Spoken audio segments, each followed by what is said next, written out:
Hello everyone, I am Trisha Sharma. This is my 6th task under Sparks Foundation GRIP program, which is prediction using decision tree algorithm.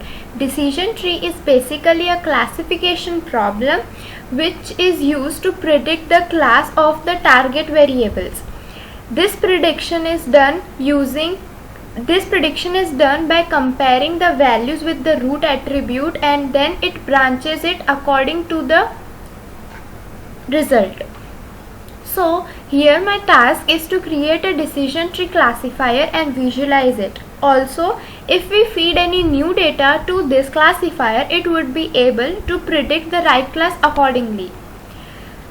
So firstly, we are importing all the libraries required in the program, which are pandas and numpy for data storing and manipulation, matplotlib.pyplot and graphviz for visualizing the data, and sklearn and all its supportive libraries for training, testing, decision tree and accuracy measurement. Secondly, we are getting the data, which is we are loading the data into our data frame using pandas.read_csv. I am currently using this iris data for my predictions. Then we are displaying the first 10 records of the data set using head function.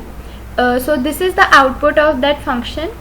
Now I am also displaying basic information about this iris data, which will be number of columns, their names, their data types and many other informations.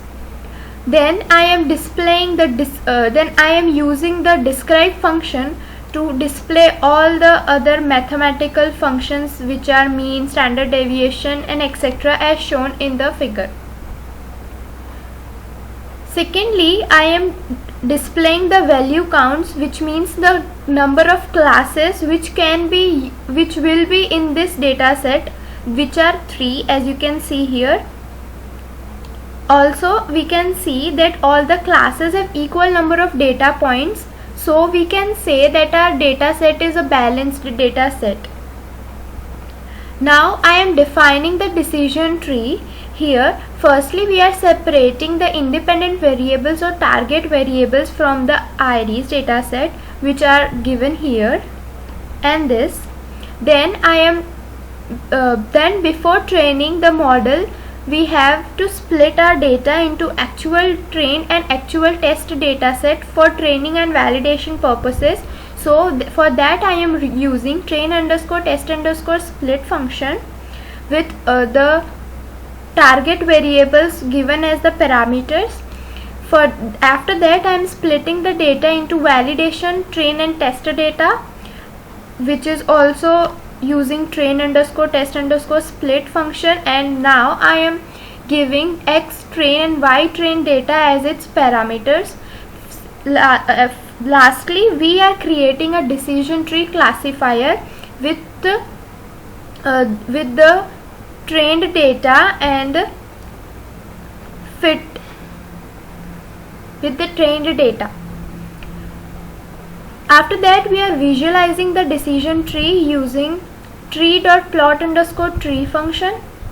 So this is the basic information, and then here comes the tree, where the root node is the attributes or the features, and then it branches it into the nodes. Each of the below nodes will be decision rules, and all the leaf nodes which doesn't have any nodes after them are the actual values. Then I am validating the decision tree to find out what are the errors or what is the accuracy. For that I am using accuracy score method, as well as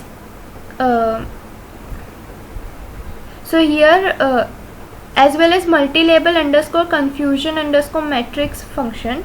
So here you can see that the accuracy score is around 0.93, and which is around 100%, which is almost accurate. Now,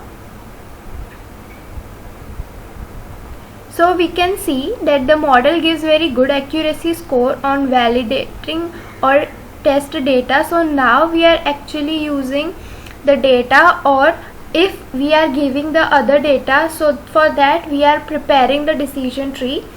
So here I am again using decision tree classifier with the attribute criterion GINI, which is basically used to compare the values or to differentiate the values based on the inequality. So if the GINE value will be 0, it means that the data or values are equal, and if it is 1, then it means those are unequal. Secondly, I am displaying the final decision tree based on the above method, or based on the above decision tree classifier I have created. So here these are all the basic information, and this is the tree which we get on the actual data, or if we try to use another data on our classifier. Then we are again checking the performance of the actual test data. So here also the accuracy rate is 100%. Now what we are doing is we are testing new points, so to see if it can actually predict the classes or not. So these are 4. So we have 6 rows and 4 columns, and I am predicting this data to find out the classes. So here you can see these are the basic classes which will be, these are the classes which all these points belong to. Here is all in this video. Hope you liked it. Please provide your reviews in the comment section. Thank you so much.